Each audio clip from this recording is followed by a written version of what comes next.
election. Lives depend on it. I'm going to just speak on this one issue about women's reproductive health. You know, I have a friend who had two late-term abortions, one at 5.5 months and one at 7.5 months. She didn't want to have that happen. She found out later that her and her husband, in the medical books, there's like one page, chromosomally, they are not capable of creating a sustainable baby.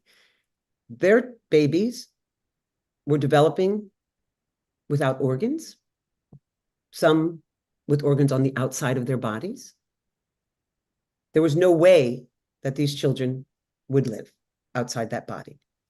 And their passing would absolutely endanger my friend's life. She had to travel to different states to find the doctor who would perform the procedure. She was capable of doing that.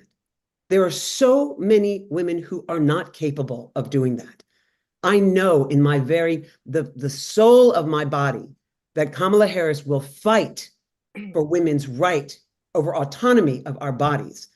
She will codify into law Roe versus Wade, which should have happened decades ago. It will happen now with her.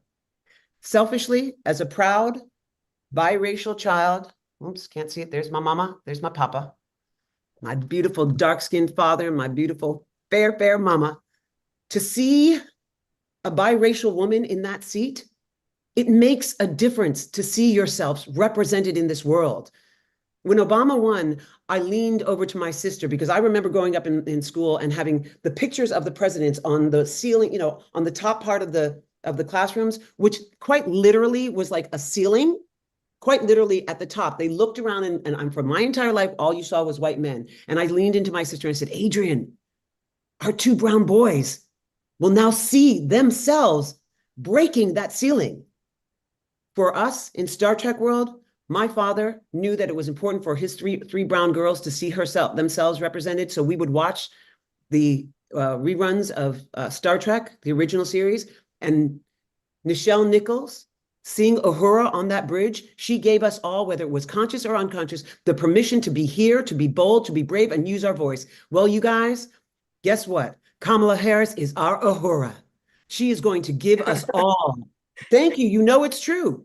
She is going to give people, children, so many people, the permission to be here, to be bold, to use their voices, to know that anything is possible, that job is in my grasp. I'm voting for her because she is going to give us a future. She's going to give women a future. I'm just going to talk on that, but literally, there's so many other issues. The fact that she's going to focus on small businesses, which are the backbone of our country. She's going to help with first-time owners, which is what literally builds generational wealth, which has systemically been denied by people of color. There are so many things about Kamala Harris that beckons us to usher her into the White House. I'm proud to back her. I look forward to my Trekkie family. I know you guys out there hear it because you know she, just like all of us, believe in the hope of a better tomorrow. And Kamala and Tim Walz have absolutely brought that hope, that joy, that possibility back into this election. Thank you, Stacey, for asking. Thank you, Michelle. Denise, you have a story to tell as well. Tell us why you are here today and why this election matters. Well, I mean, I think, you know, piggybacking on what the beautiful Michelle just shared with us. First of all, I love that Kamala is our new Uhura. Right? That is like, okay, we got to print that. That's going to print right away. So here's the thing. The fact that I am talking about reproductive rights at this point in time is offensive and ludicrous and dangerous. My particular story, I will share a personal tale. In 1997, I became pregnant with my first child. I was recently married. My husband and I were thrilled, excited. We had only wanted this for so long. The first trimester was a breeze, healthy.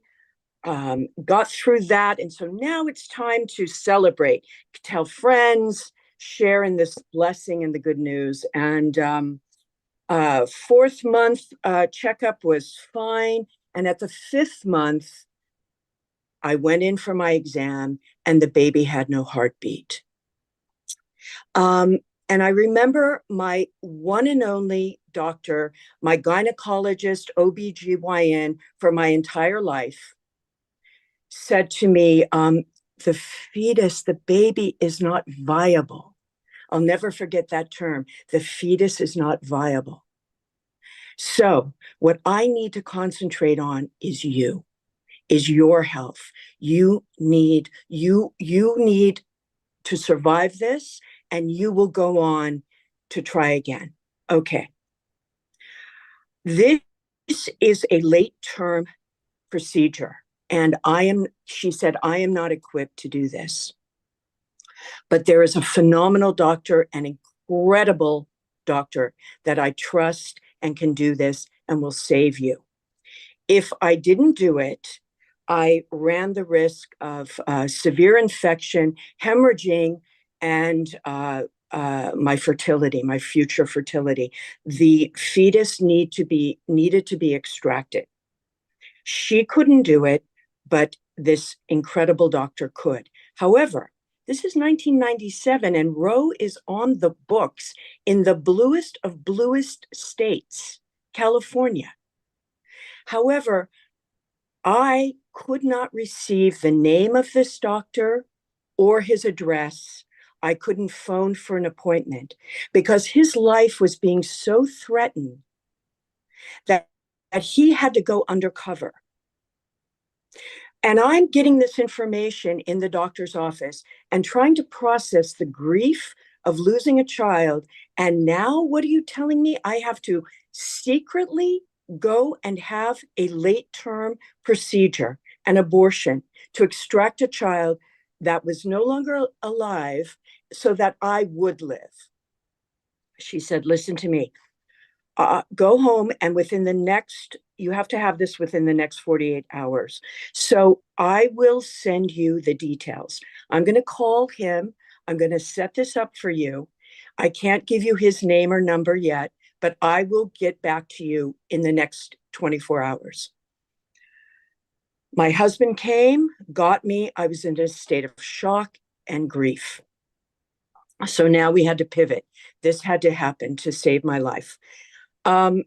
Within that day, my doctor called and said, you will go the next day, and here's the address and here's the doctor's number, but you must not tell anyone. You must not share this news. You can't, don't tell anyone, just you and your husband Ken go to this appointment and he will take care of you. So in about 2 days went by, and my husband Ken drove me out to the clinic. The clinic looked, under the cover of night, mind you, the clinic looked like an abandoned Mexican restaurant on a highway, off a highway. There was no signs of a medical facility. There was no lights. And I'm thinking, oh my God, what have I done? What is going to happen? And I know my doctor wouldn't steer me wrong, but it was so covert and so mysterious and so secretive. And we went in, and of course, once we went into the clinic, we were greeted with such warmth and care and concern. And it was a beautiful clinic, but it couldn't be advertised as a clinic. And I had this procedure, and that doctor, I will never forget the care and kindness he showed me and promised that I would be a mother. And to his credit, a year later, I gave birth to a very beautiful, healthy boy. Now, none of that would have been possible had I not gotten the care, the health care. Abortion care is health care. There's no difference. And this was in California. So you can't take anything for granted. Kamala Harris promises to restore reproductive health in this country, mandate it. So we never have to worry about this again. I never thought I would have to worry about this again. It's astounding. She is the only one. She promises she is the president for now. There is no question. There is no question. We must make this happen. Denise, thank you so much. Tiffany, I know that the fight for rights, not only the right to control your body and control your health care, but the fight for survival is key to your reason for voting. Can you talk about why Kamala Harris is the president for this moment? Absolutely. And thank you. And Denise and Michelle, those stories, too many women have had similar ones, and I'm sorry and I'm grateful everyone's okay. In 2019, my daughter was a freshman in high school and excited to go to school like everyone else for the school dances and to argue with her best friend about Spanish tests. And that morning, I got a text that no parent, no person, no family member wants to get, that there had been a shooting at our daughter's high school. And they were hiding, waiting for care from paramedics and police because my daughter was shot in the stomach with a .45 caliber ghost gun. And she was shot by a boy none of them knew, who came to school with his father's unsecured firearm, and shot and wounded 3 children, including my daughter, killed 2 others, one being my daughter's best friend, 14-year-old Dominic, and turned the gun on himself. This is a story now that I realize the more we're in this movement that it's not that unique anymore. There are so many firearms in the United States, so many unsecured firearms, that we're finding more and more people that have stories similar to us. And if you're listening on this right now, you are 1 degree away from gun violence touching your life if you know us. But what we have seen with Kamala Harris and the previous administration that she's a part of is that they are the most survivor-centered administration ever. She now leads the Office of Gun Violence Prevention at the White House. The first ever Senate confirmed ATF director has been confirmed under her and President Biden's control. They have the most executive orders and actions to end and combat gun violence of all time. They passed the Bipartisan Safer Communities Act. So where I tell you this story is grim, there's also so much hope, because with future President Kamala Harris, she knows that just sitting back and doing nothing is not the answer. The answer is not just more locks on doors. The answer is increased background checks and funding for community violence intervention and prevention, which this has been the only administration ever to historically add research to the game, which has been in the past underfunded. And they're doing absolutely everything in their power to lessen gun violence and lessen stories like mine and stories like you hear in other communities and at other schools around the country. They know that gun violence in this country needs more than just stronger locks. We need prevention.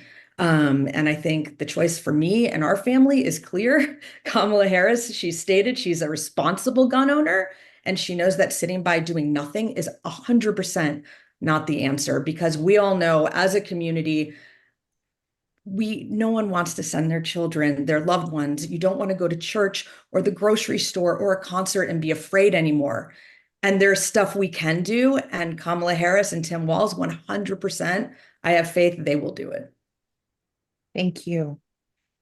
Our prayers continue to go to the families, not only yours, but those that every day grapple with this issue. And Mary, we know that you are brought to this conversation by another set of rights that are imperiled. Can you talk about why Kamala Harris is your president?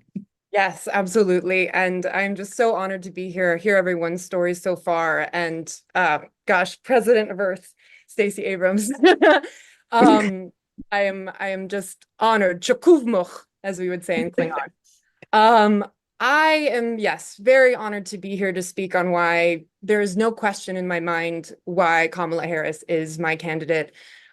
She I'm speaking personally, yes, as a queer woman, a lot of my rights are at stake in this election, and I don't even want to mention her opponent, but if you do a quick Google on the things that he has done and said against the LGBTQ community throughout his career, it's just a Google away. It's draconian, it's dangerous. Project 2025, what it says about gender identity and gender expression, that's all I'm going to say on the negative side. Look it up. What I want to celebrate is that Kamala has been a lifelong ally and advocate for the queer community. She has put so much action for the queer community.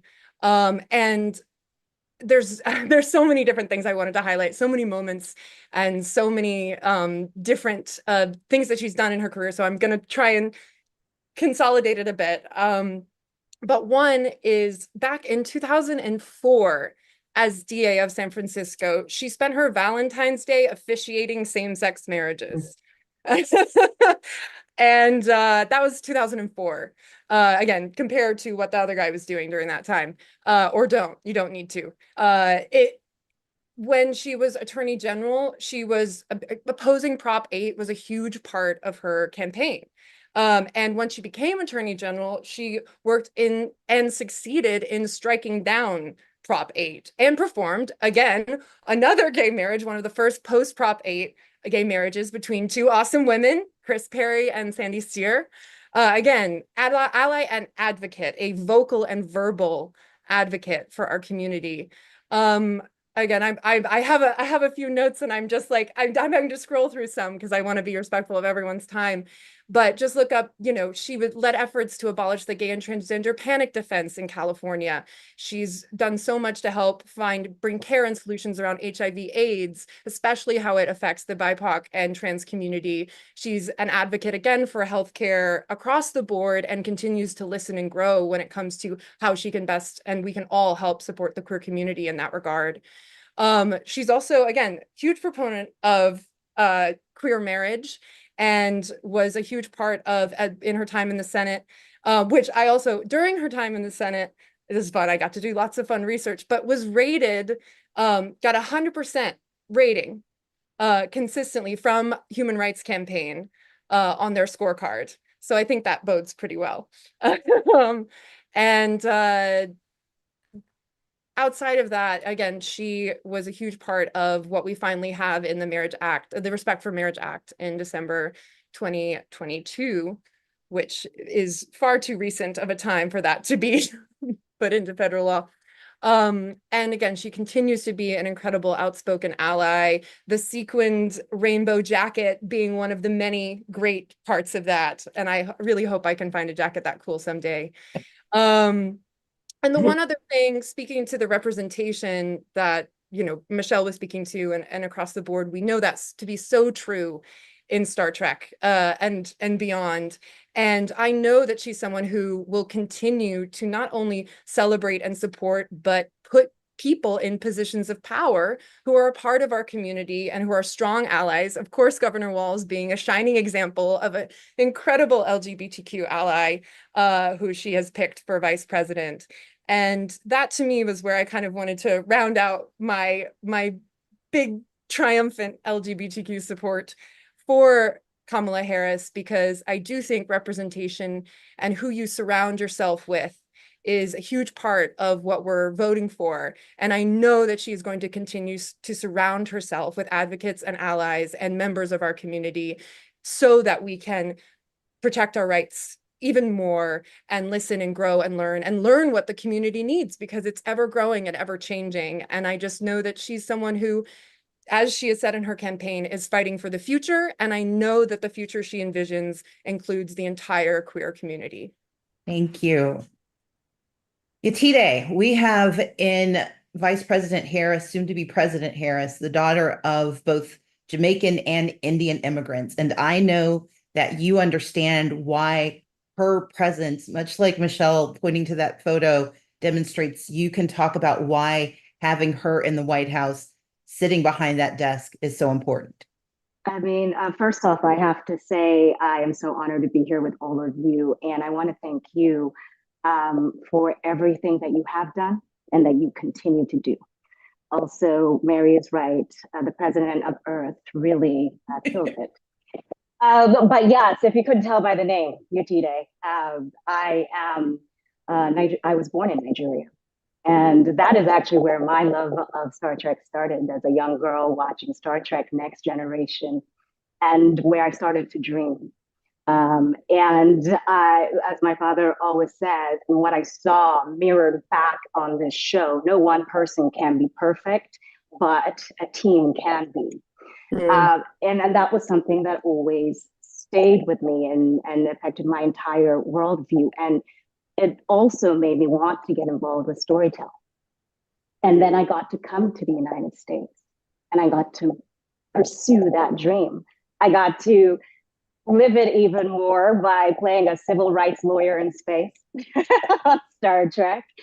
And I got to then further add to my communities. And it's not that long ago that I became naturalized, that I became a United States citizen. And I chose to do that because I wanted to contribute to the space that had given me so much. And my story is not so different from so many other people who come here wanting to contribute to this society, wanting to create a better life for themselves and others coming up behind them, like Vice President Harris's parents and what they brought forth and created for her. And if anyone doesn't understand being a third culture kid, then sometimes your accent can change depending on who you are talking to.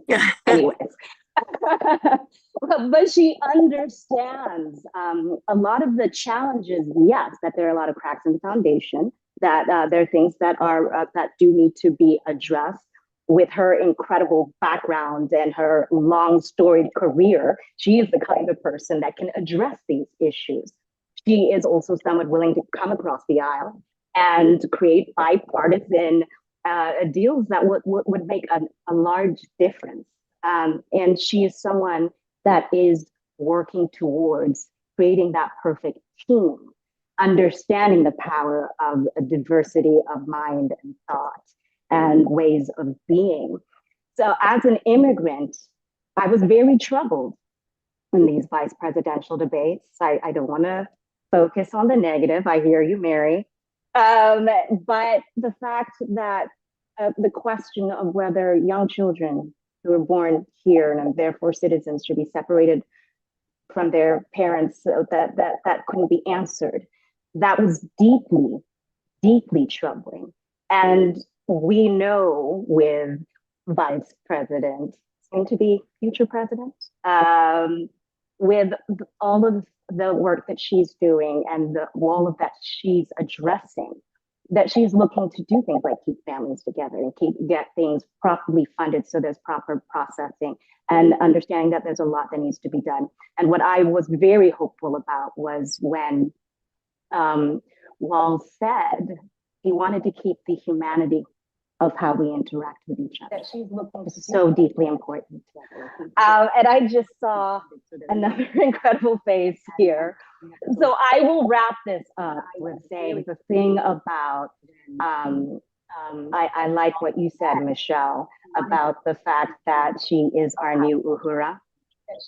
She also is, and I just saw coming at an inflection point here.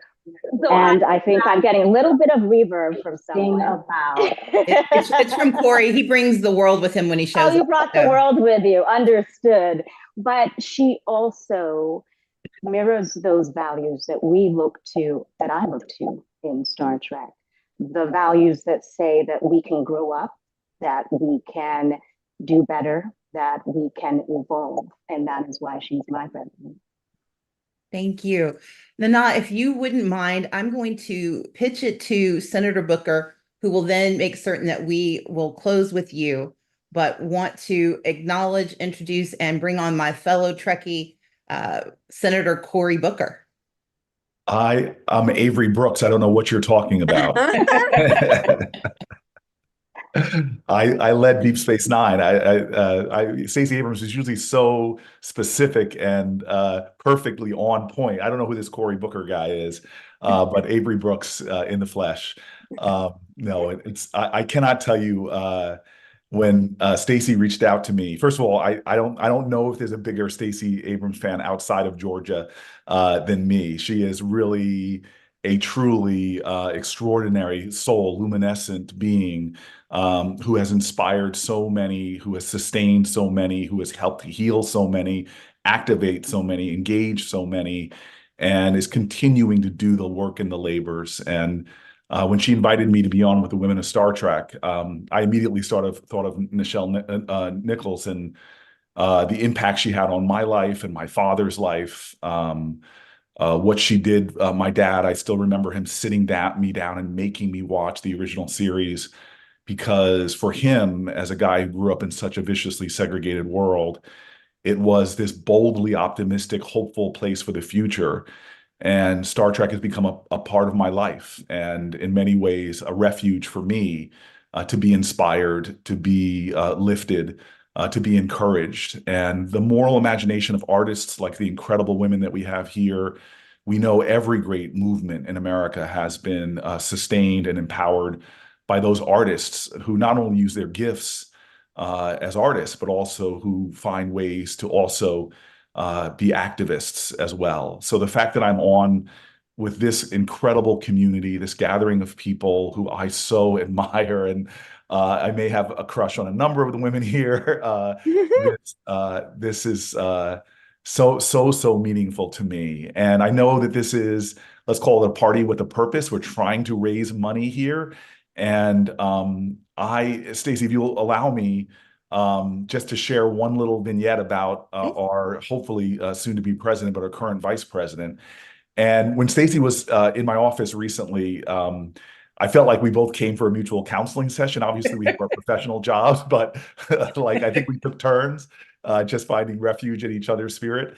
But one of my favorite moments, we talked about another luminescent woman, Ketanji Brown Jackson, and the day of her vote on the Senate floor, I was pacing the Senate floor because we were waiting for one senator to vote. And I was really working hard during this time. 99 senators had voted. We were one vote away from just getting this incredible woman on the bench. And I was trying very hard not to cry.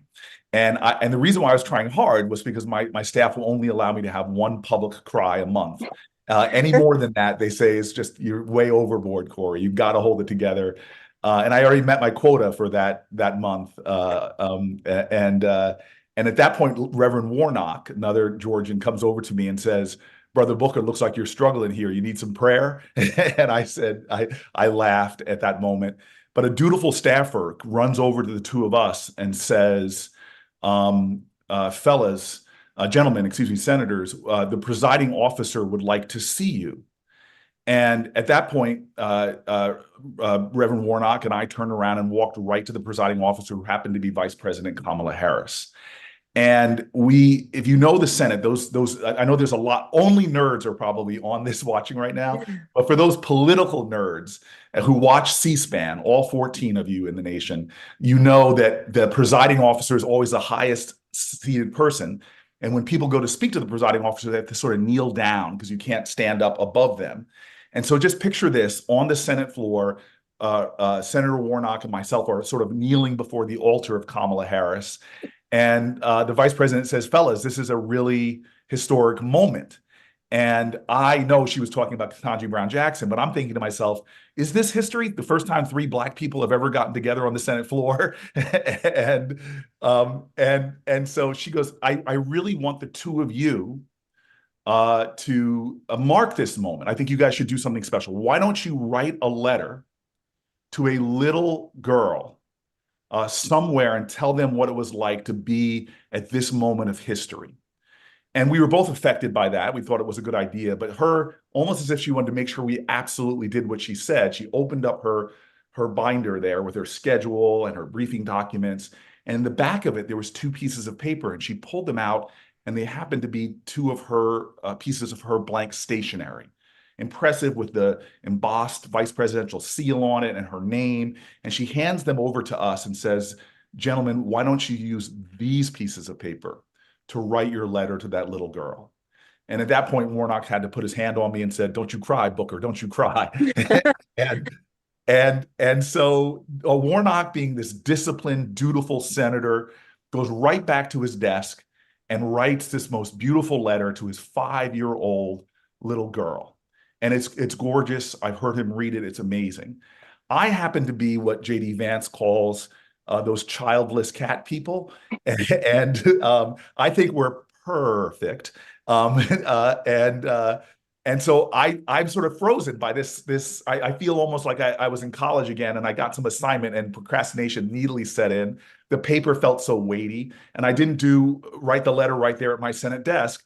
The last senator came in, voted. A week passes, 2 weeks pass, and I'm still holding on to this letter this blank piece of stationery, thinking so much about what am I going to write on this vice presidential stationery to some little girl that I might know.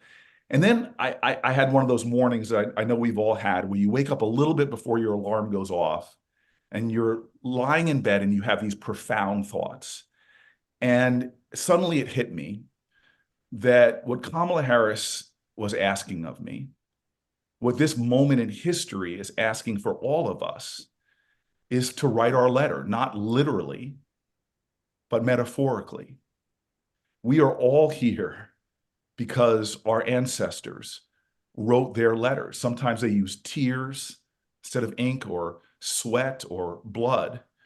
But people who made their lives, the work they did spoke for them. The sacrifices, the struggle, the wretched indignities endured, but yet overcome. The folks who were before us, like Nichelle Nichols, whose lives were the letters that they wrote, the love letters that they wrote. And so here we are in this final month where democracy is in the balance. And we have to choose what letter, what paragraph, what sentence are we going to write over these next 30 days? And it's going to be by what we do. Have we given the best measure of our devotion to the ideals, the hopes, the dreams, the principles that we stand for?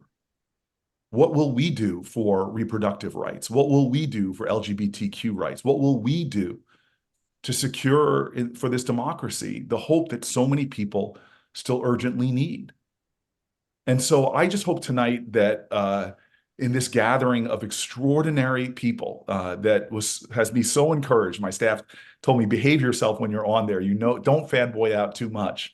But I want to thank these extraordinary women for coming together and writing their letters with what they're doing and how they're dedicating themselves. And I'm hoping that all the people watching tonight will do something. Don't just witness this moment, be a part of it.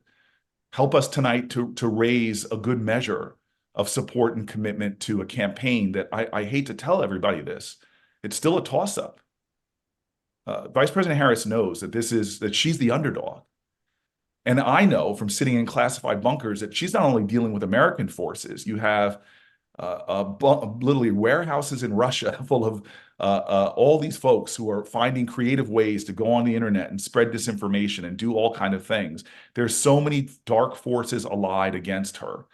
And what she needs is people of light, not just the ones that I'm looking at so adoringly right now, but it needs each and every one of you, because that's what turns history. So I am so grateful to be in a community of people who are such light workers. And I hope that everybody watching tonight will commit themselves to doing that and to writing a letter, so that come November 5th, the last two letters of this paragraph that we write, the last few words are just, we won, baby, we won. Thank you, Senator. And I'm going to turn it over to Nana Visitor, the author of Star Trek, Open a Channel, The Women of Star Trek, to take us out of here. Oh boy, word. Thank you, Stacy. I learned a lot writing that book, and I'm going to tell you, I'm going to go really fast because I know we're limited. I just want to tell you some facts, some recent history, why we cannot go back. So it was 1974 that a woman could actually have a credit card without having her husband co-sign it. In the 80s, hysteria was finally removed from medical books as a diagnosis for women. In the 80s also, they did a study on the effects of obesity on breast cancer. Every single participant was a man, because they thought that their hormones were easier and cheaper to work with. IBS symptoms, this is now. If a man goes in with them, most likely he will get a scan. If a woman does, she will get tranquilizers and talks about how to rearrange her life. We do not need a leader who is going to make women happy. We need a woman like Kamala Harris. We need, in fact, Kamala Harris to give us a seat at a diverse table. Screenwriter Melinda Snodgrass told me, I don't need a man to open the door for me. Just let me walk through it. I talked to a young Army chaplain, and she told me that Star Trek taught her three things. And she was an incredible young woman. She said, Star Trek taught me to have hope, to have courage, and to realize we are not alone. And that's what we all must do tonight, and unite behind Kamala Harris. Thank you. You are amazing. You all are amazing. Thank you, Senator Booker. Thank you to this extraordinary panel for sharing personal stories that are profoundly important to everyone watching. And just thank you all for letting me be a part of this. Thank you. And everybody donate, please. Donate. And remember, vote up and down the ballot. Up and down the ballot. Absolutely. Donate. We're already at $1,555. So let's exceed that number. Let's send them off as, as the captain of Discovery would say, let's fly. Let's go. Let's do it. Hi, I'm Michelle Hurd, and I'm so excited to be here to support and to vote for Kamala Harris as President of these United States. I am proudly voting for Kamala Harris for president for a multitude of reasons. Chancellor Laurel endorses Kamala Harris for president of the United States. Kapla! Why am I supporting Kamala Harris? Oh, so many, many reasons. There are countless reasons why I am 100% in on Kamala Harris. So much is at stake, and that's why I am supporting Kamala Harris for president this year for countless reasons. This is the most important election in our lifetime. I believe our government can function better and more fairly for more people. And that is why I am offering my support for Kamala Harris as president. I can think of 1,000 reasons why I'm going to vote for Kamala Harris. We are in what could undoubtedly be one of the most important election seasons of our generation and for generations to come. And to be honest with you, I am incredibly excited and incredibly nervous all at the same time. I'm voting for democracy. I'm voting for equal rights. I'm voting for affordable health care. I'm voting for bettering the world. I'm voting for Harris. Let's talk about the economy. One of Harris's highest priorities is to support and strengthen the middle class. Us.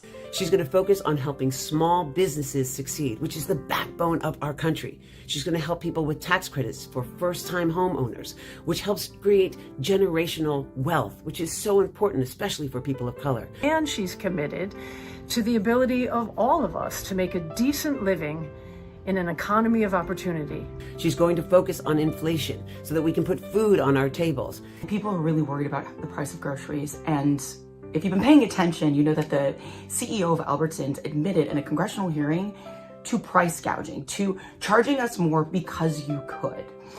She has pledged bans on price gouging to help target inflation. So the fact that Kamala Harris is ready and willing to do a federal price gouging bill, which, by the way, when she mentioned, suddenly prices started dropping. President Donald Trump, in his 4 years, raised the deficit more than any president in the history of the United States.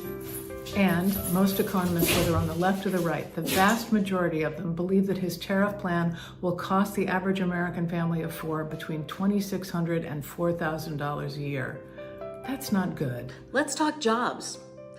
In the Biden-Harris administration, there has been an increase of almost 16 million jobs. That's 10 million more than under Trump. And according to data tracked since 1939, it is the fastest job growth at any point of any president in all of American history. I'm voting for Harris on the economy, And I'm voting for Harris on decency. Thanks. Go vote. Like you, I'm here because of the importance of this election. But I'm not just saying that as an actor. I'm saying it as a parent. Because in 2019, I got a call that no parent should ever get. That our daughter was hiding in her classroom, awaiting life-saving treatment after being shot by a .45 caliber ghost gun. Guns are the #1 killer of our children, and it's completely unnecessary. Kamala Harris has been part, as vice president, has been part of the most pro-gun safety administration in decades. I really respect the fact that Harris and Walz are gun owners who also believe in comprehensive gun control. Her policy platform includes a ban on assault weapons and high-capacity magazines. Nobody needs those. And it also includes a requirement for universal background checks. Common sense.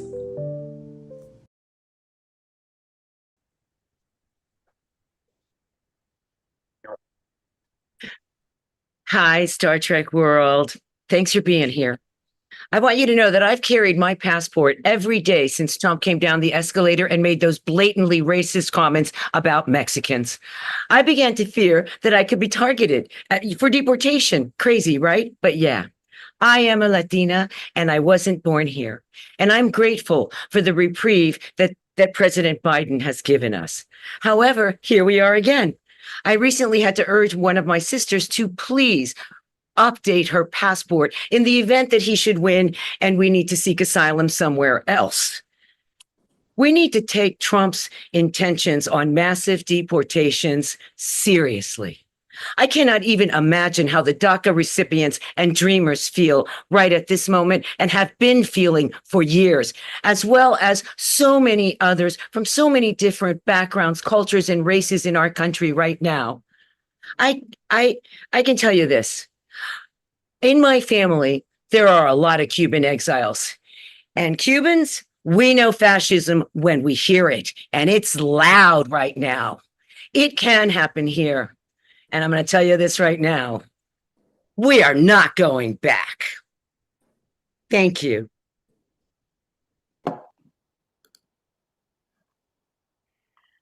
Hi, I'm Gase McFadden, and I marched in the late 60s, and I was striking against the war in Vietnam. We had a soldier in sanctuary on campus. We had Angela Davis there. There was a Black Studies program, and I learned so much about our history in America that I had never been taught when I was in school in Ohio, which, by the way, there were 4 students at Kent State, which is where I grew up, a few minutes from there, who had been killed protesting, which was the same thing I was doing at the time. Our Bodies Ourselves had just come out, and I was stunned at how much I did not know as a woman about myself because I had never been sort of allowed. It just wasn't available. I stopped and thought, okay, we can do this. I voted for McGovern. I thought it was all going to change, but it didn't. We got Nixon, but the wheel of time moves slowly. We did get Roe versus Wade eventually, which was great. We didn't have to wear girdles anymore, which was great. But then the ERA amendment, which I so wanted, was voted down. That was a heartbreak. Now, it's been a long time. I've been working to change our history, certainly as women. It is time for a female president. It is time for that we are treated equally. It is time that we have reproductive health available, that women have sovereignty over our own bodies. Yes. I have waited a long time for a candidate as great as Kamala Harris. Please support her. Please participate. Please think, what does democracy mean to you? Because I am terrified of losing it. And I believe we are on a precipice. It is a very important election. I know what it means to me, democracy, and I believe in Kamala and Tim. I want to move forward, and I won't go back. Hi, I'm Denise Okuda. As a girl, I was inspired by Star Trek's vision of a bolder, better world, a wondrous future where we work together, where we are kind to each other, and where we have the courage to do the right thing. As an adult, I am inspired by leaders who have the guts to fight for a better tomorrow. That's why I'm voting for Kamala Harris. Hi, I'm Rosalind Chow, and years ago as Keiko, I gave birth on TNG. But in real life, I was very grateful that my doctor and I had the right to choose my health care when I had a miscarriage and emergency DNC before my second child. I shudder to imagine the trauma and danger of not having that choice. And my wonderful daughter, born a year after my miscarriage, would not be here today if politicians had made that healthcare choice instead of my doctor. I'm voting for Kamala because I want to have choice over my body.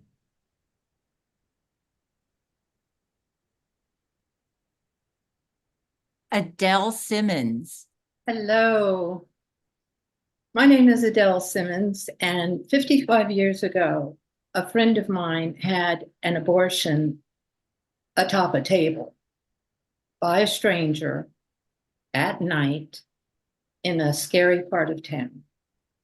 I was her wingman. It was awful.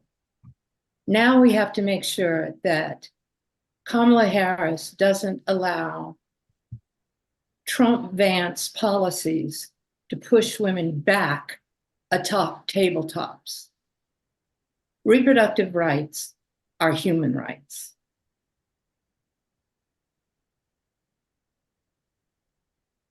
Eliza Goodman. Hi, I'm Elisa Goodman. I'm a recent breast cancer survivor, and my sister has pre-existing conditions. And I know that Trump and Vance want to slash Medicare and create high-risk pools, which would make people like us pay skyrocketing costs. I know that Kamala Harris supports the ACA, which stops insurers from dumping people like us. And I know she'll continue to lower drug prices.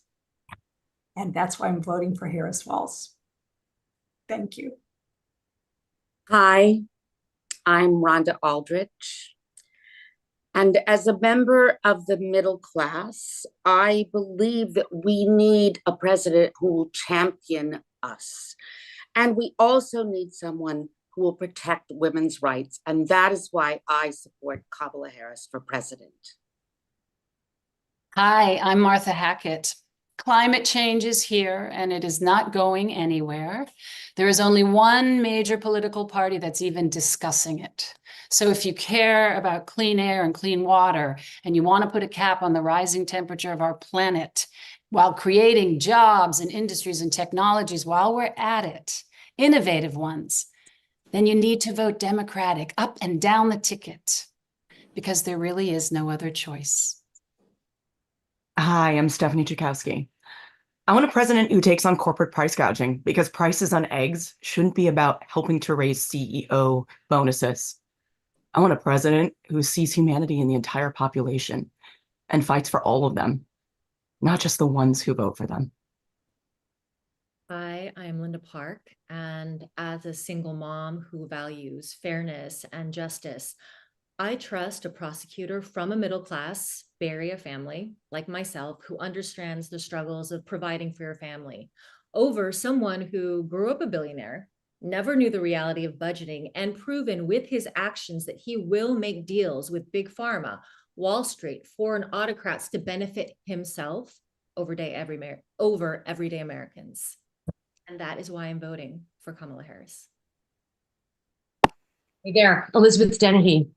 Not only is Kamala Harris brilliant, overqualified, a fierce and empathetic leader like a certain admiral we all know, she's the only candidate with the expertise to represent our country with dignity on the global stage. Remember how embarrassing it was of having the former president out there in the world. Kamala Harris perfectly represents our unique spirit and our future. She's a stateswoman, a human, a public servant who has always been for the people. Hi, I'm Terry Farrell. When I was a kid, I was on the government assisted lunch program for a while. I do remember being teased, but I had hot lunch and I liked the food. Children all need a level playing field when it comes to being fed, getting a basic education, and getting basic medical care. Yes, breakfast and lunch give kids a chance to excel. Chase Masterson, bring us home. Thank you, Terry. Hi, I'm Chase Masterson, and in 2013, I founded a national mental health organization for children, teens, and parents. And one of our focuses is to end bullying in all its forms, because mentally healthy people do not bully. Donald Trump is not mentally healthy.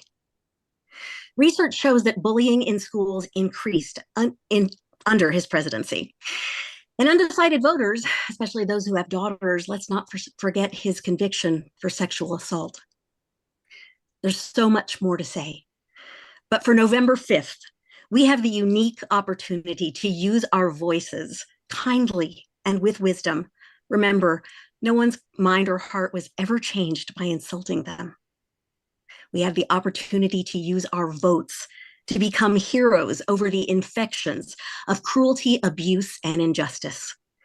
In Kamala Harris's own words, we have the unique opportunity to show each other and the world who we are and what we stand for: freedom, opportunity, compassion, dignity, fairness, and endless possibilities. She's going to fight to make sure that women have autonomy over our bodies and codify Roe v. Wade into law, which should have happened decades ago. For over 50 years, I have believed in, have been passionate about, and have fought for a woman's right to choose. Top of mind is women's healthcare, bodily autonomy. I'm a mom, and raising a teenage daughter and watching her grow up with fewer rights than I've had is completely unacceptable.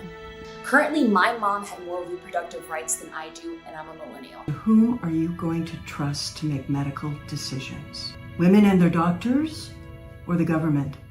And there's only one candidate, Kamala Harris, who can assure us that no more women have to die because they're denied treatment from a miscarriage or access to a safe and legal abortion. When I was interviewing women for my book, I would ask them one question: how did they deal with misogyny and unfairness in their lives? And so many of them, from different walks of life, different ages, so many of them said the same phrase: that's just the way it was. Characters that Gene Roddenberry conceived of and dreamed built the table. We didn't wait around to be invited to the table. And that's what Kamala brings to us. Hey, I am Jerry Ryan, and I want to thank you all for being here with us and ask you to please, please, please go to womenoftrek-donate and give whatever you can.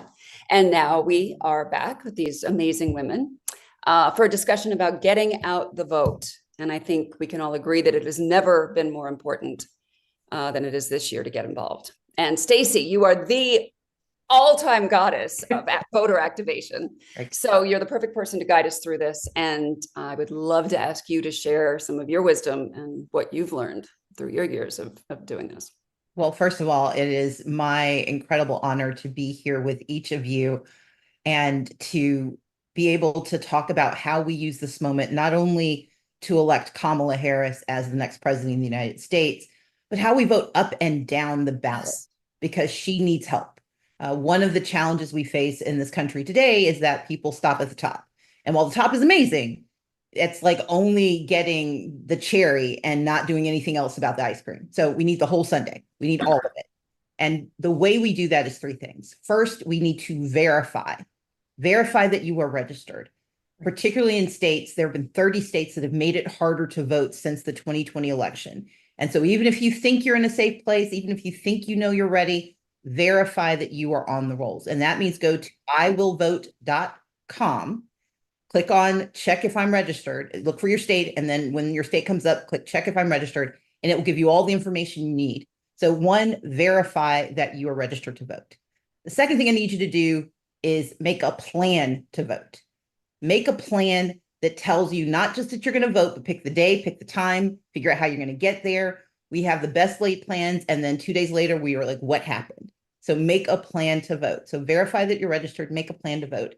And then third, never vote alone. Everyone who is watching this, everyone who is within the sound of any of these extraordinary women's voices, you know that it's not just that you're voting for yourself, you're voting for people who do not believe that voting works because they've lived lives that have been affected by bad decision makers. And they may not believe it can work, but the whole nature of Star Trek is that we confront what is wrong and we make it right. And one of the ways we make it right is by refusing to vote alone. And so I'm asking you to find 5 friends, not the 5 you know are going to go anyway, but the 5 that need you to help them along. The 5 who are the crew members who get left behind and never show up until we go and find them. So go find those 5, and wherever they live, whatever they want, help them make a plan to vote and get them out there. And with that in mind, I'm going to kick it over to you, Jerry Ryan, to talk about why you think voting is so important in this election and how you think we'll win.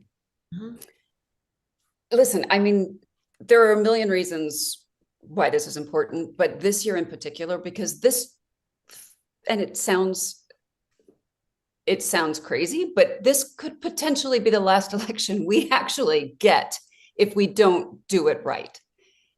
If Trump gets back in, he's not leaving. He's not going. He didn't want to go last time. And it's only because they were disorganized and the insurrection failed. They've had 4 years to build back up their plans and things like that. So we have got to get involved and we have to do the work.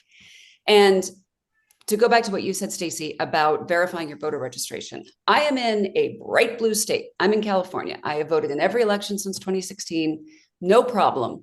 And then this year for our primary, I was waiting for my, the stuff that they mail you about the election coming up and who all the candidates are and what all the ballot initiatives and things. And I wasn't getting anything in the mail and it wasn't coming and my ballot wasn't coming. And so now we're a couple of days out from election day and it's really strange. So I went online to check my registration and my registration had randomly out of the blue been changed to some bizarre address that I've never been to or heard from. And that was it. So even if I've been voting in every election, which I have, it still got screwed up. And that's in a blue state. So you can imagine the shenanigans that are going on in some of the red states where they are actively purging voter rolls. So it is crucial, even if you're positive that you're registered and you've been voting, check it again and check it again before the deadline in your state and make sure that you are registered and that everyone you know is registered and that you vote, please. Thank you. Ashley, you are going to be the voice of a generation and make certain that you tell everyone who discovered Trek through Lower Decks and through recent streaming, how do we make certain that your generation understands its extraordinary power to not only win this election, but as Jerry pointed out, save democracy in the process? Sure. I think, like you said earlier, like we don't have to convince the folks that are like-minded like us to vote for Kamala. We have to use our influence to convince those with a different opinion to vote for Kamala. And when doing so, we have to make sure that we are not making people feel wrong. We have to actively listen to their perspective and then share the facts of how a Kamala administration would benefit them by asking questions in a way that matters to them. Like for me, like I'd ask, like, do you believe that you should be allowed health insurance if you have a pre-existing condition? Or do you believe that prescriptions are too expensive when some people have to choose between either food or taking life-saving medication? Or do you believe that working families should have only one job instead of 2 or 3? And if you believe these things, then Kamala's plan is for that. And Trump's Project 2025 is against all of that. I mean, it's been said several times, it's really imperative for us to convince people to vote down ballot Democrat for the House and Senate, because Kamala needs them both to sign bills into law and not have her hands tied with blocking bills. And I think too, with our generation and with, public school funding, civics isn't taught like it should be on how the government actually works. And people don't know about the 270 electoral college votes, that a candidate needs. And that can literally, they can literally have like the popular vote and still lose the election because of the lack of electoral college votes. And I just want to encourage people to continue to do their research. Don't take anyone's word for it. We have the resources. Thank you. But take our word for it. We're right. No one Yes. else. We are right. For sure. Barry is right. No matter what color state you're in, if you are in the United States, check. Yes. And Ashley is right. verify your information. Do not take someone else's word for it, except for the women you see on the screen. One of those women who I think is doing an amazing job of helping young people understand what's possible, although she's here in her individual capacity, is Heidi Roddenberry. Heidi, how do we win this election? What do we need to do? Give us instructions. Oh gosh, thank you, Stacey, and all the amazing women here. What many people might not know about me is I wasn't born in the US. I'm an American birth abroad, let's be clear. Yet I've had the experience of what it's like living and going to school in different countries and cultures. And there's nothing like being in the United States.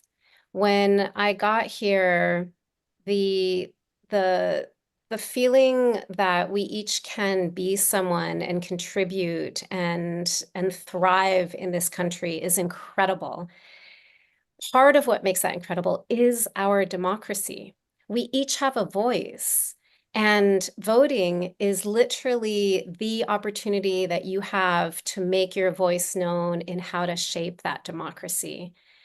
And I would go even further to say, find out who are your elected officials in your neighborhood. Because if you don't make your voice known to them about what's important to you, guess what? The status quo remains, or they're going to do the decision making of what they think is best for you. Now, I'm not willing to let the future be up to somebody else. That is why I am supporting Kamala, because I believe that not only is she listening and putting together visions and policies of how to best support our democracy and the people of our country, that's how we're going to do it. You've got to make your voice known. You've got to go get your ballot and go all the way down, right? You need to know what's affecting your community and make a choice. And the vote is the strongest choice that you can make. So that is what I would love to offer to everyone. Yeah. Thank you, Heidi. I will echo that by saying that I served as a state legislator for 11 years. And one day, one of my neighbors who used to ask me all kinds of questions went to go and vote in the primary and came back and she said, "You're my state legislator." I said, "Yeah." And I'm like, "How did you not?" She's like, "I'm like, you've been asking me questions for years." She's like, I just thought you knew a lot." So I appreciated her vote of confidence. But what I want to emphasize from that is that it's the person next door, the person in your neighborhood, not just the person you send to Congress, but the person you send to the school board, as Ashley pointed out, the person who's in charge of the election rolls, as Jerry pointed out, the person who makes the decision about how lines are drawn and how monies are allocated. Those are the folks that we need to know. So go all the way down the ballot. And one of the ways we can get this done and make certain that President Kamala Harris has everything she needs is by making sure you vote. Lisa, tell us why you're going to make it happen this time. Well, first of all, again, thank you. Listening to all you guys has educated me so much. That story that Jerry, that you just told, I had no idea that that was even something that was possible. I grew up in the great state of Michigan, right here in Wayne County. And I've been working with a group that uses some celebrities like these ladies and quasi-celebrities like myself to get the vote out, again, down the ticket to some of the down ballot candidates. I was working for candidate My Song in District 13 in Michigan.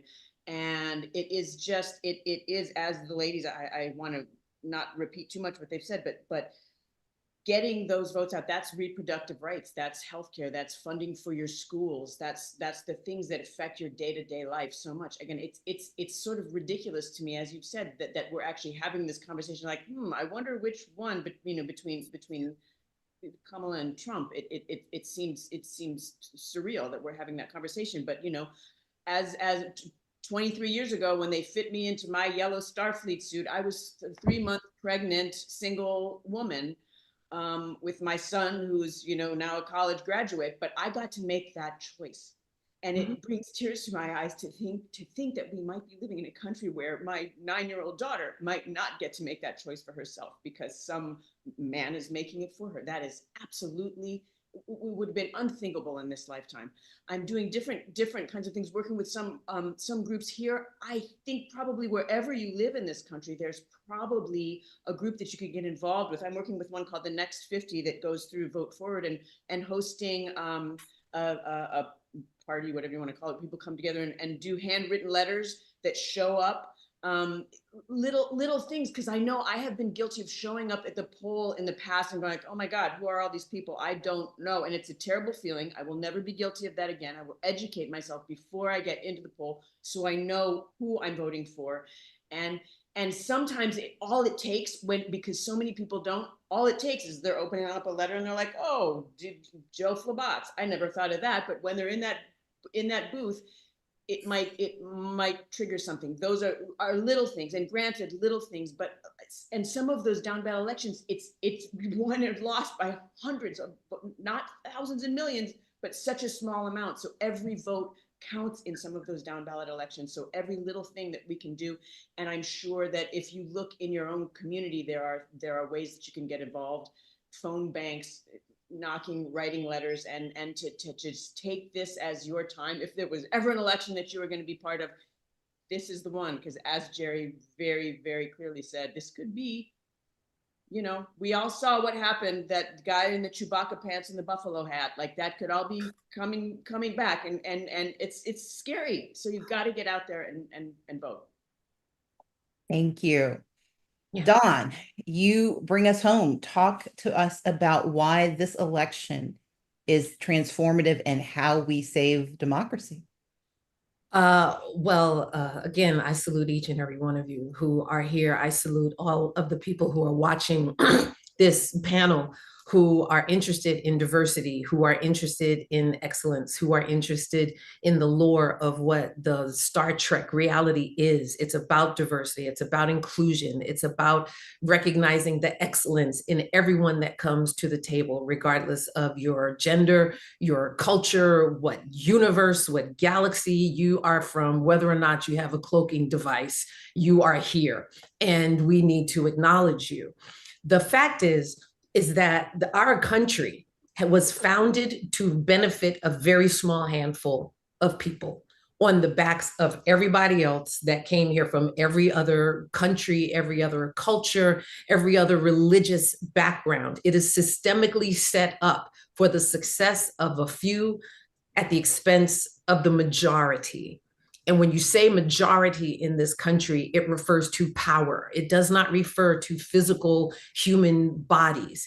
So the physical human bodies that were sacrificed generation after generation for the right to read, for the right to live, for the right to have transport, for the right to vote. And we're not talking about hundreds of years ago. We're talking about decades ago, where people of color from a variety of colors and peoples on this continent were not allowed to vote. You were physically attacked. You were economically sabotaged because they did not want you to vote. Women just got the right to vote, not hundreds of years ago. We're talking literal decades ago. The fact that there are people who say my vote doesn't count, or I'm not going to vote because I don't like whomever, does those lives a disservice. You do a disservice to people who sacrifice so much in order for us to have that right. Don't take it for granted. It is not your prerogative to take it for granted. Make a choice.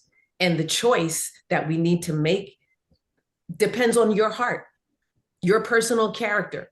Who speaks to your heart in this election? Who speaks to your character? Who speaks to your future? Who speaks to empowering you and what your legacy is and what you and your people and those who look like you fought for and sacrificed in order for this country to be able to have the power to give off the illusion of democracy and inclusiveness?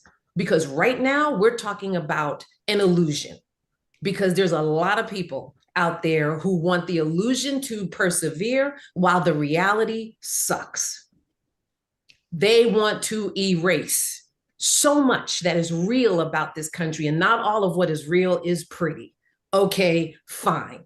Where do we go from here? The candidates that we are choosing between now have told us very, very clearly, not just in their campaign speeches, but who they've been in life, who they say they will be when they are put in power, who they have been outside of this most powerful seat on the planet. They have already told you, believe them. When somebody tells you they want to position themselves so that they will never be removed, so that they can eliminate their enemies and whoever doesn't agree with them violently and completely, who says that I am going to tell you who you are, where you can go and what you can be and when you can be it, as opposed to the person who says, I see you, I am one of you, I want to empower you. Please vote for me so that I can make sure you retain those opportunities and those rights. The question for everyone who's watching and everyone who is voting is, what kind of person are you? What do you want to support? What do you believe in? What have you been listening to? And do you care enough about yourself to know the truth about what is being presented to you? You've got to check the facts. You've got to read for yourself. That the government, the secretaries of states of all of these states in our beautiful, amazing country take the time to explain every proposition, to explain every candidate, to give their records, to let you know this is who we are talking about. Don't let that booklet go to waste. It's a, I was just about to curse. I'm a curse. It's a big ass book. Read the book. Okay. Read the book, get the information, make your choices before you get to the ballot. So when you get to that box, it's like, okay, page 3, I'm ticking ding, ding, ding, ding, ding. Page 8, ding, ding, ding, ding, ding. Do your homework because it matters. You have to care about yourself and the success of this country enough to make it matter. Too many people have already sacrificed for us to take this lightly, know where we are, know who we are. And I know I love me, and I love the opportunities I've been blessed to have in this country, in my career, in my life, and my family. And I want anyone coming alongside me and behind me to have those same opportunities. So for me, the choice is clear, and I have a responsibility to participate in it. So many people wouldn't be so aggressively trying to silence your vote if your vote didn't matter. Your vote. Thank you, Dawn. Thank you, Lisa. Thank you, Ashley. Thank you, Heidi. Thank you, Jerry. Thank you all for watching. We're at $34,904.83. All right. The ladies of Picard and Voyager and Lower Decks and the family that started it all. Thank you so much for sharing your voices, your vision, and let's go verify, let's go vote, and let's go win. Okay. Yeah. Thanks, Stacey. Thank you, Stacey. Thank you, Senator Booker. Thank you, everybody who's been here. Okay, so we have just heard the how of getting out the vote. Now I want to introduce these amazing sisters, the Sci-Fi sisters, to talk to you about the power of fandom. That's each of you who is watching, and how to organize, and the strength of the Trek community to encourage others to action. So come on, Sci-Fi sisters, take it away. Some of you may know me as Captain Catherine Janeway, who many years ago put a small dent in the glass ceiling culturally by becoming the first female captain of a starship. Well, now we have the chance to do the real thing with Kamala Harris as President of the United States. In the end, I support Kamala not just for her policies, but because she has an instinctive empathy, an ability to understand and engage the other people, other countries. There are so many problems that require the whole world to solve: climate change, migration, economic equity, and strengthening our alliances. She'll also fight to protect our planet and make sure that we have a world to give to our kids and our grandchildren and protect it and take care of it. Harris has also been an incredible climate champion throughout her career, and she believes in climate change. She doesn't think it's a hoax. Enough said. Star Trek inspired me to believe that we can build a better future by working together and for caring for each other. Kamala is looking to find common ground through our strengths. A strength that does not diminish others, but a strength that stands for truth, that stands for accountability for your actions and your words, that speaks to responsibility. That is why I'm voting for Kamala Harris to represent us on the world stage, to end divisiveness, and to bring joy and unity to our country. She is turning the page on toxicity and divisiveness. She's bringing joy, compassion, empathy, and hope back into this world.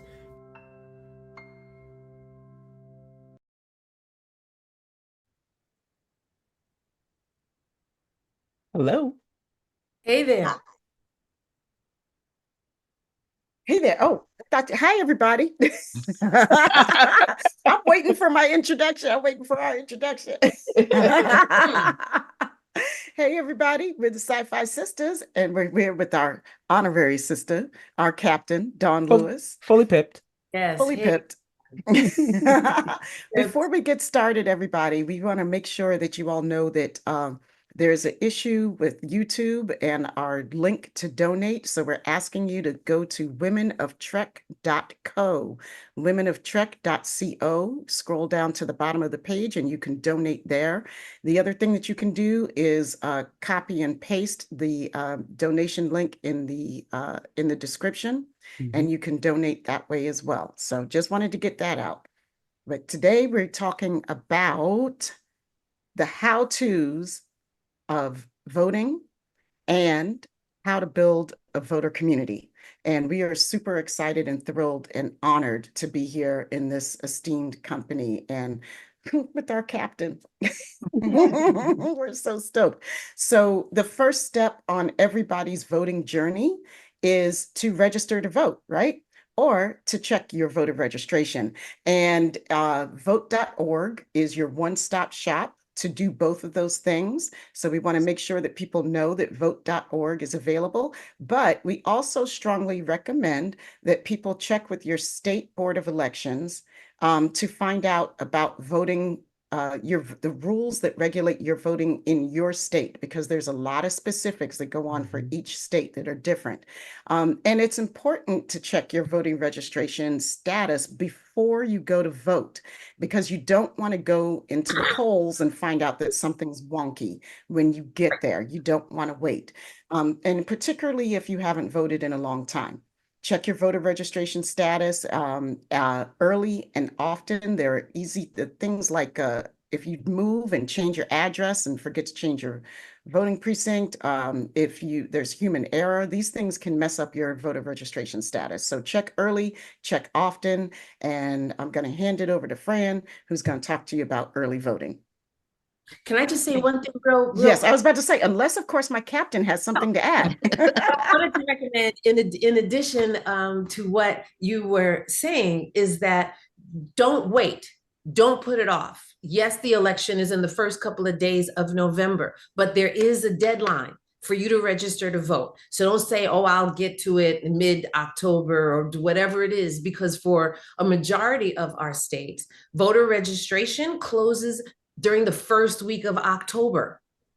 Some of them go to the second week. There's a very small handful that goes to the third week and maybe into the first couple of days of November. So if you haven't checked, do check, do it now. Do it now. What's today? Today's Thursday. Do it now. Friday is October 4th. Monday is October 7th. By October 8th, you may be too late. So I heard your captain. Do it now. Do it now. That's an order. Oh.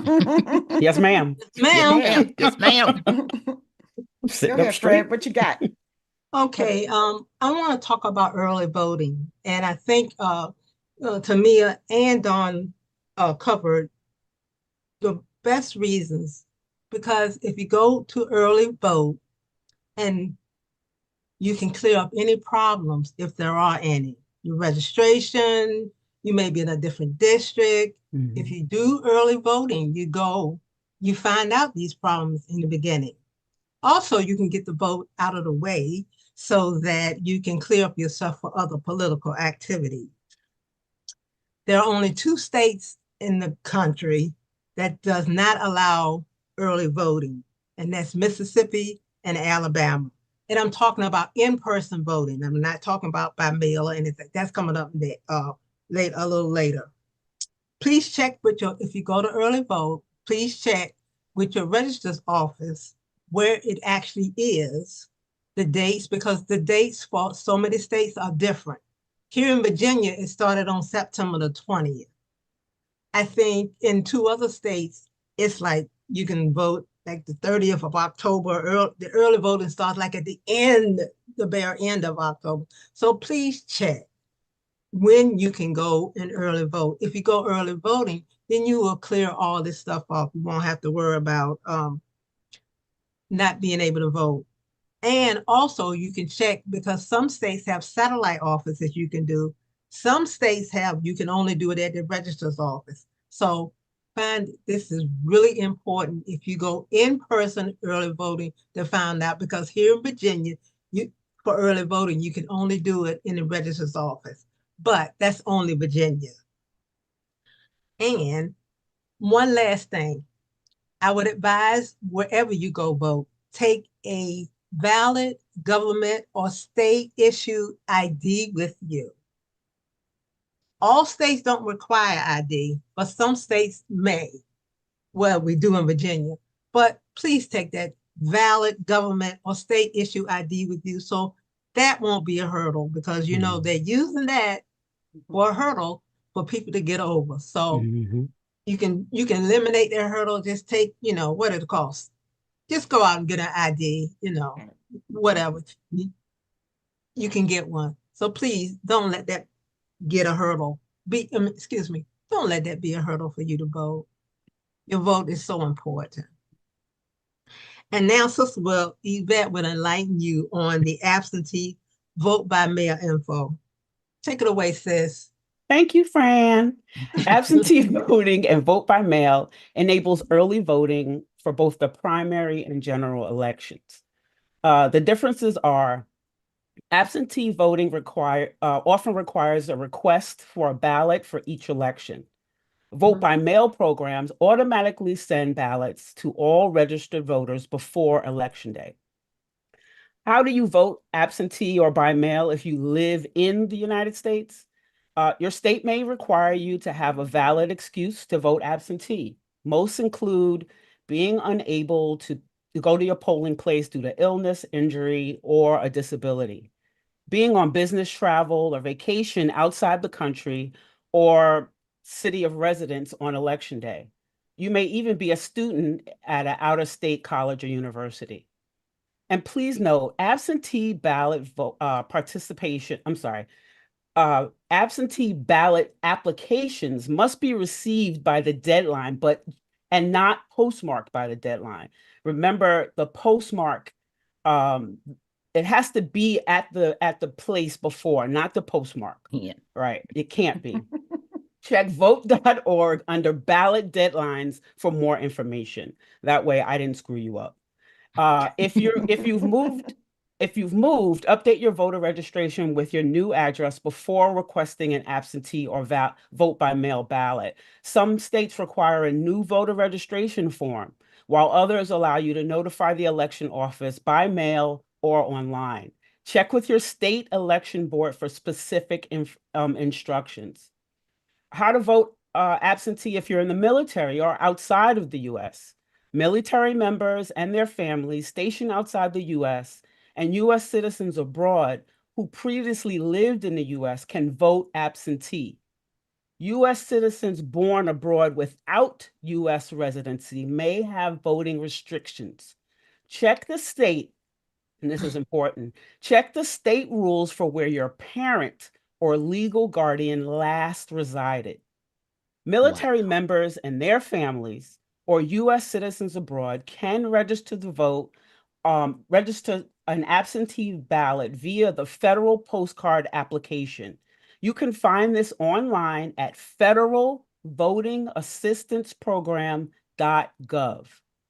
If you've received an absentee or a vote by mail ballot, but choose to vote in person on Election Day, check with your state election board for the specific procedures.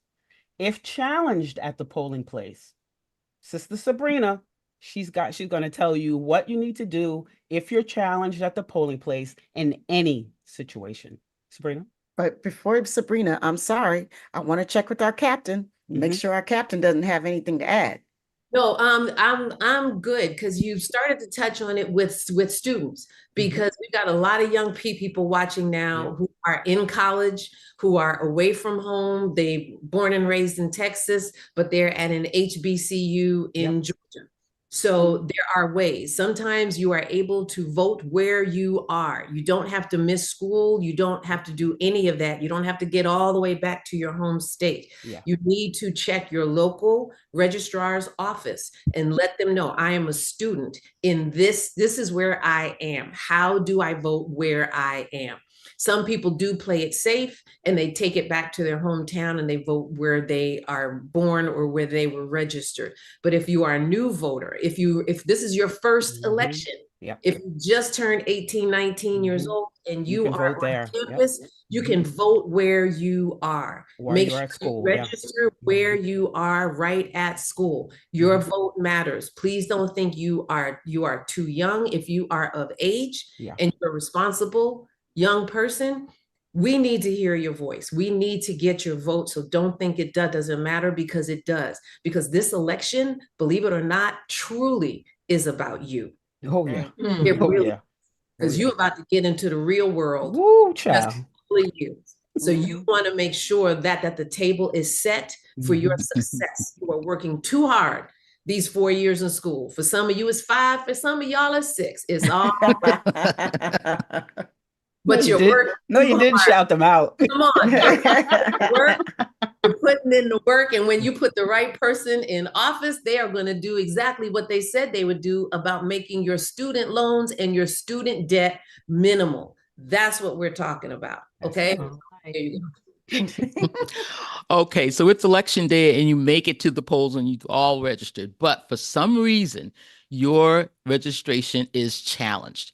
Don't panic. Federal law mandates that the polling person has to give you a provisional ballot and a receipt. So you may have to step over to the side and do a couple of things in order to sign and cast a provisional ballot, but you can do it. Now, you're not done. Whatever was deficient with the regular registration for the regular ballot has to be corrected to make the provisional ballot eligible. So you may have to come back that same night with proper ID if you're in one of the 32 states that requires a voter ID of some kind, which Fran mentioned. So you may go back that night, give them the ID, they'll put your ballot in. But sometimes it may be something that has to be corrected after the polls close, and you may have to go to your election board to give them the information that was deficient when you showed up with a ballot, especially people who asked for an absentee and then didn't use it, and you showed up at the poll instead. So if you just willy-nilly asking for absentee ballots, you might be in trouble. But remember, know what your deficiency is, know how to correct it, and know when it has to be corrected by. That will make your provisional ballot eligible to be counted. Now, they gave you that receipt, right? Do not toss it in the car. Don't put it in your purse. Don't leave it on your messy desk. You need that receipt to track and make sure that your provisional ballot has been counted. So once you do all of those steps, you too have voted in this election. So Tamia, what else can we do for Election Day? Well, we're here to help also build an active voter community. That's one of the reasons why we're so excited to participate in this event, this particular event tonight. We want to fundraise. We want to elect Kamala Harris as the next president of the United States, but we need an active community around us to do that. We need a mobilized base. So building an active voting community is easy to do. It's critical and it's easy. It's sort of each one teach one, each one bring one, right? So there's a lot of different ways to do it. Here's some simple ways. The first simple way is use your social media platforms that we're all on obsessively most of the time, right? Put on there, put the link to voter registration or to vote.org. See if you can get 5 of your friends who are not registered to vote to register. If you have 5 friends who aren't registered, it doesn't even take 5. See if you can get 2, to register. Challenge them put it on your socials, challenge them to put it on their socials and see who they can bring along to get registered to vote. You can also do something as simple, and this is really helpful, like if you have a car, you can volunteer to drive people to the polls for early voting and for on election day. This is critical. We have a lot of people who cannot drive for one reason or the other. A lot of elderly people are still with us and they want to vote, and they are of their faculties, they just can't drive. So getting them is crucial, getting them out to the polls and getting others out to the polls who may not have a ride is really important. And then there's fun things that you can do. And I got this, I don't take credit for this idea. I got this from John Billingsley. He's like, you can have a really cool voter registration cocktail party or cookout or coffee clatch, even for those of us who aren't drinking the cocktails, but we could do a mocktail party, I mean, like, so you can invite a bunch of people over and you can have on computers or laptops or QR codes or on your phone, take them to vote.org right there, right easy, make sure they're registered to vote. And the thing about it is that if we have a mobilized base, we will have an energized base and we will have a strong base. And that base is what's going to take us through and elect a Harris-Walz ticket. And this is what we want. So we need to be energized and we need to pass it on to all of our friends to do this, and let's get going. Because if our base is strong, we're strong. And we can get over the hump. I want to applaud everybody who's giving. Our numbers are going up. We're at 43,500. Yes. I want to make a challenge. Can we get that to even 50? Can we get 50? We're going to get it 50. 50. That's 5-0 for all the rest of the folks. 5-0 with a whole bunch of zeros after. 5-0, a whole bunch of zeros after. And what I also was told that in most states, if you bring a senior citizen with you, they don't want our seniors. I know some of you are deterred because you think lines are too long. This is going to take too long. Says, you know what? You scoop up yourself a handful of senior citizens. You can do what? Go right to the front of the line. To the front of the line. That's what you had to tell Black folks. Tip of the night. They get to vote, you get to vote. If you say, Auntie, what do you need? I got a little stool, I got a little this for you to sit on. We're gonna go up front, we're gonna vote, and then you can take them right back home and you go back off your lunch break, and it's all good. It's not just you, but you help somebody else, like Tamia just said, to get an opportunity to vote who may not have been able to vote otherwise. And please understand, okay, everybody can get very emotional about the topics that we are voting for, the policies that we are voting for. We are not just voting for the president. The president needs support by the Congress and the Senate. So understand how government actually works. We have spent the last few years with the Republican Party boldly stating how they blocked bills, how they did filibusters, how they did everything in their power to make sure that the current administration was not successful in pushing things through. Mind you, these are the same people who today will raise their hand and boldly say, well, what did they do? They didn't get this, they didn't get that done. Okay, so which is it? Are you going to pat yourself on the back for being the reason they didn't get anything done? Or are you going to stand there and brazenly hold their feet to the fire for what they didn't get done? They didn't get done because of your foolishness. If they didn't have to deal with your foolishness, look at what they were able to do. That's right. There were countless measures that were able to be passed because they simply made sense. But the ones that were not passed, think about where we could be with our immigration status, with our NATO status, with our embargoes, with all of the things that we are dealing with now. Had we had the support, had we had a Congress and a Senate that was truly focused on the betterment of the American citizen, not just their political position and power. Think about that. Think about that when you are going to the polls. The president and vice president can only get but so much done if they don't have the support of the other legislative branches. So your vote makes a difference, not just this November, but the midterm elections. When you are talking about your judges and your local officials and your congressmen and your senators, it all makes a difference.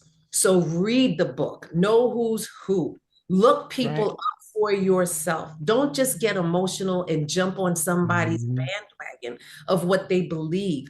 Understand, this is your opportunity. You want to talk loud? At least talk loud with facts and truth. Yes, yes, yes, yes. That's my captain. That's my captain. Well, there's so much to talk about, and there are a lot of places to find more information, including the Women of Trek website. It's been great having all of you guys here. Ladies, peace, love, and Peace, hair love, and grease. hair grease. Peace, love, and hair grease.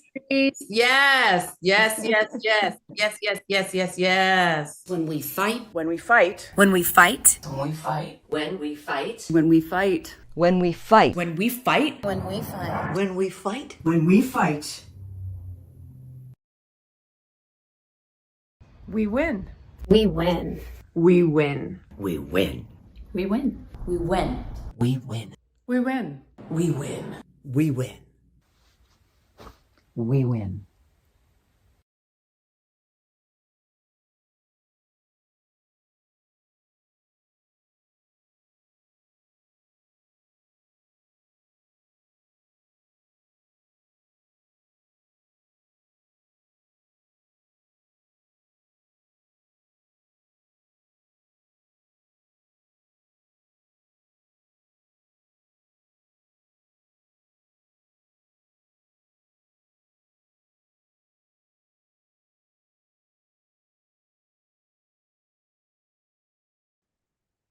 Make it so.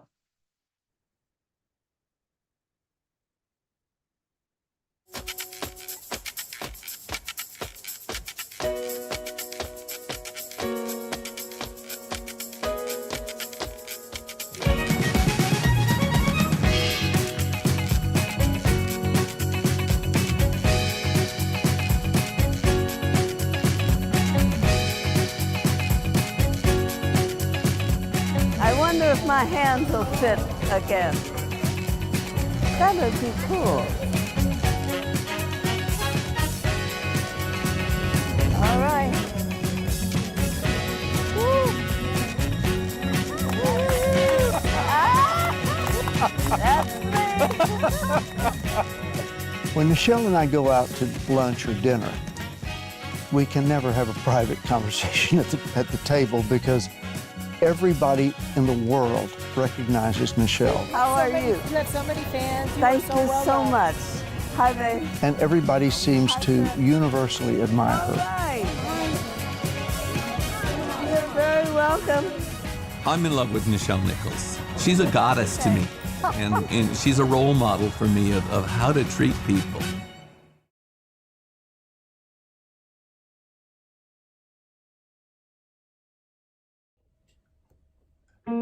Hello, Bonnie Gordon here, and I'm playing the piano, which means I must have something important to say.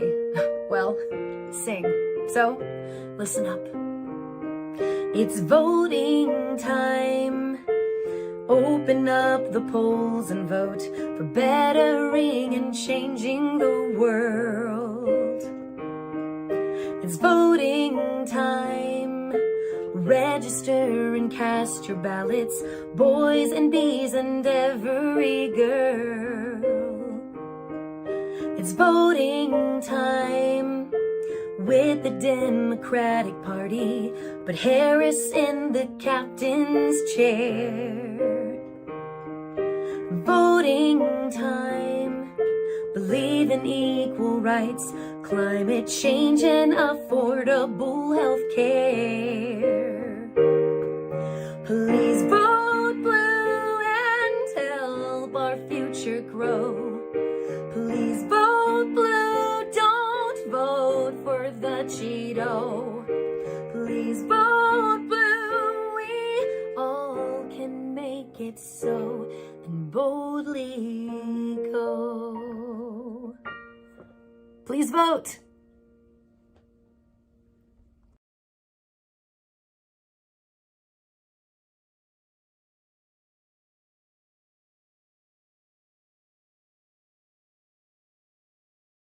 Hi, I'm Michelle Hurd, and I'm so excited to be here to support and to vote for Kamala Harris as President of these United States. I am proudly voting for Kamala Harris for president for a multitude of reasons. Chancellor Laurel endorses Kamala Harris for President of the United States. Kapla! Why am I supporting Kamala Harris? Oh, so many, many reasons. There are countless reasons why I am 100% in on Kamala Harris. So much is at stake, and that's why I am supporting Kamala Harris for president this year for countless reasons. This is the most important election in our lifetime. I believe our government can function better and more fairly for more people. And that is why I am offering my support for Kamala Harris as president.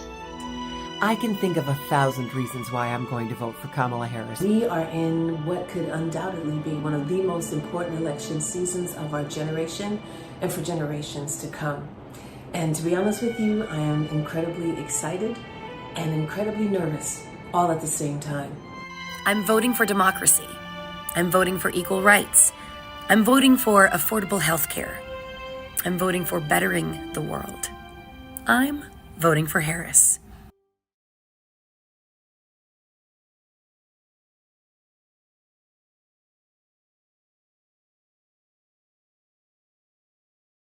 The experience of putting together the report, the massive amount of work that she had put in, the massive, just sheer number of contacts and impressions, interviews, and conversations that she had had over that 6-month period. But the report itself is this tremendous compilation of all of that data.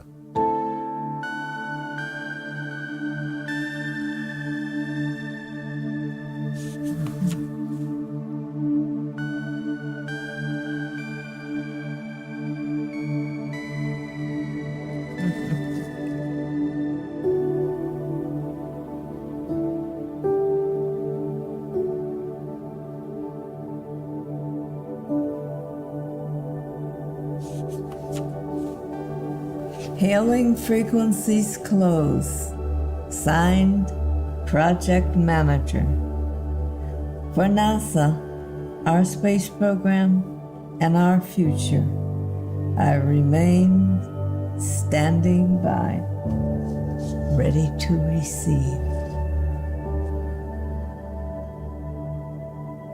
While the precise reasons for the significant increases cannot be wholly attributed to the specific efforts of this contract, the massive media and informational effort directed at millions of people must certainly have been a factor in this exciting surge in minority and women's participation. Perhaps our efforts, or push towards a racially, culturally mixed space program, are not ours at all, but merely the pull of the ethnically balanced Star Trek universe that lies in our future.